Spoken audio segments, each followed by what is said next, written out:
Peace, on with the show. Rain, rain, go away. Come back another day. So today is Saturday, what really matters day. The 23rd, reaching the end of the month. It's the month of November and the year is 2013. Time right now is 12:27 p.m. Pacific Standard out west. What really matters? You, me, us, me, myself, and I, you, yourself, and you. Self.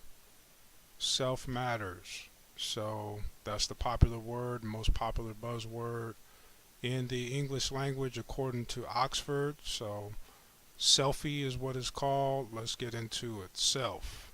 Something that I have to study, and I really didn't even want to put a video up, but I think I need to just to clarify a few points. So if you're on penpop.com right now, the answer is actually there.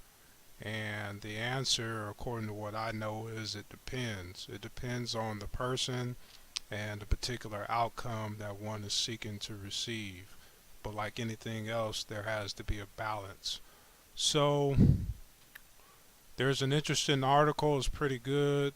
Social media, is it ruining our minds? The link is there from a website called Socially Stacked.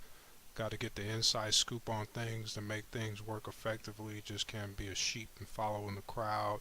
Got to think outside the box.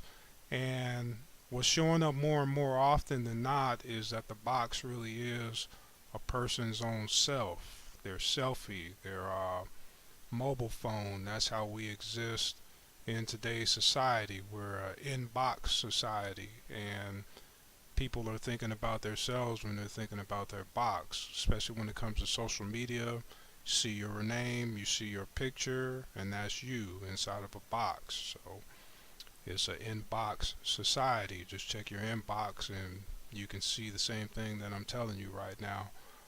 According to the definition, which is where it gets interesting, one says concerned solely or chiefly with one's own interest, welfare, etc., engrossed in self, selfish, egotistical. Number two says independent, self-sufficient, and number three says centered in oneself or itself. So it looks like it really is both according to the definition.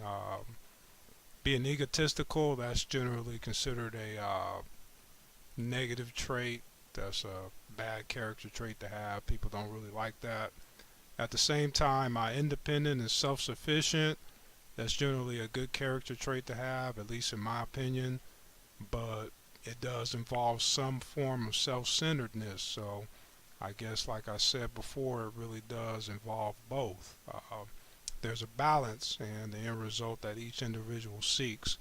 Being a girl watcher that I am, studying the behaviors of women in general, whether it's on the internet or out in the world, whether close or far, I think it's just a naturally occurring thing in nature that makes women somewhat to varying levels uh, self-centered. I won't even say narcissistic because they've gone crazy with that word, but self-centered, focused on self. You hand a woman a phone, a female a phone, and it's pretty much on from there. She's thinking about herself and what's going on in her life inside of her box. And the big picture is a culmination of all those boxes, so I have to look at it from that perspective and really figure out how we can find the balance and make it work for the greater good. In business, being self-centered is good for a producer of products that people consume. It's good for the consumer to be self-centered. There would be no Black Friday or popular consumer holidays if it wasn't for people's self-centeredness. Self-centeredness is what drives the economy, for better or for worse. I'm just laying it on the line. We kick authentic conversation here at penpop.com. So self-centeredness is really the driving force in economics right now. People buy due to their own self-centeredness. That's why it's called an iPhone. Thinking about your self, selfie, and there's going to have to be some kind of balance because I see it on social media all day and every day. There's a competition. That's why some of you got 3 to 5,000 friends, but can only get a response from maybe 1%, if not less of them, it's because they, like you, are self-centered, and each one of you is trying to pull each other into your world and find a sense of completion. That's what people are searching for: satisfaction and completion. So we have to put the full cup over here on this end and figure out how to properly distribute it. And I just see so much talent and opportunity that could be converted into something useful if we can just point certain people in the right direction as far as what they can do to help themselves and society to become a better place. So just thinking out loud, I'm going to put this on the table. I got a quote from Ina Mori. He's the CEO of Kyocera and Japan Airlines, pretty big wig in business, CEO, got a lot of experience and wisdom, kind of the Mr. Miyagi with the pimping. But just opening it up, because this is what we have to explore, and if you tune into this kind of stuff, I appreciate it. Thinking outside the box, which is your own self, but probably thinking about yourself if you tuned into this, getting some, I guess, free advice or free information.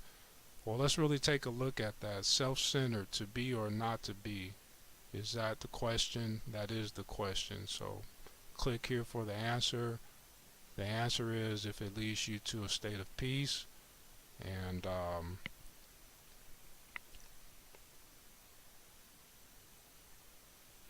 keeps you victorious. One love.